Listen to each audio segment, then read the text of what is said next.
माता कुंती ने भगवान की स्तुति की, भगवान आज आपने जो कृपा की है, कन्हैया तो भाई का बेटा है, भतीजा मात्र है, यही संबंध रहा है, पर आज माता कुंती ने देखा कि भगवान किस गति से उत्तरा के गर्भ में प्रवेश के उस ज्योति को समाते हुए देखा था। कहा अब मैं भ्रमित नहीं हो पाऊंगी। पिता गुरु तुम, आप पिता हैं, आप गुरु हैं, आप सर्वेश्वर प्राण आधार हैं।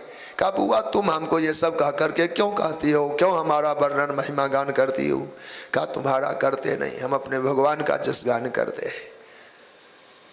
आज जो आपने रक्षा की है वो हम अपनी आंखों से देखकर अपने भूल से बाहर आ गई। अब हमारे केवल भाई देह के संबंध के भतीजे नहीं, आप जगत के पिता भी हैं।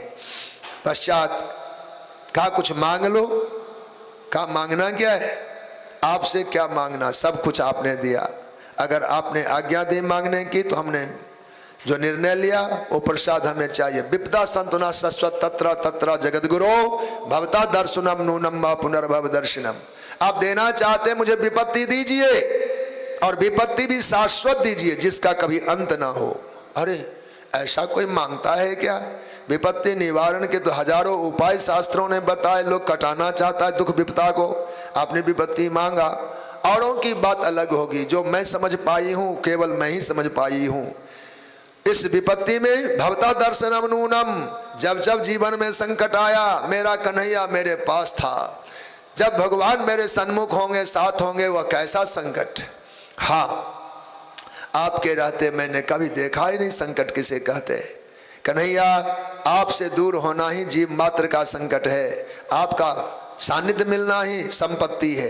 अन्यत्र किसी पुराण का मंत्र है, विपदो नैव विपदः संपदो नैव संपदः विपद विस्मरणम विष्णो संपन्न नारायण स्मृति। विपत्ति कभी विपत्ति नहीं है और संपत्ति जो हम लोगों ने मान्यता दी है वह संपत्ति भी कभी संपत्ति नहीं है। तो फिर संपत्ति और विपत्ति का स्वरूप क्या है, परिभाषा क्या है? का विपद विस्मरणम विष्णु हो, भगवान को भूल जाना ही जीव मात्र की विपत्ति है।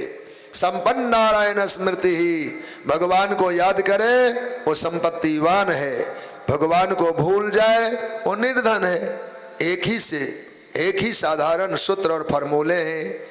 भगवान को भूलना ही विपत्ति, भगवान को याद करना संपत्ति है।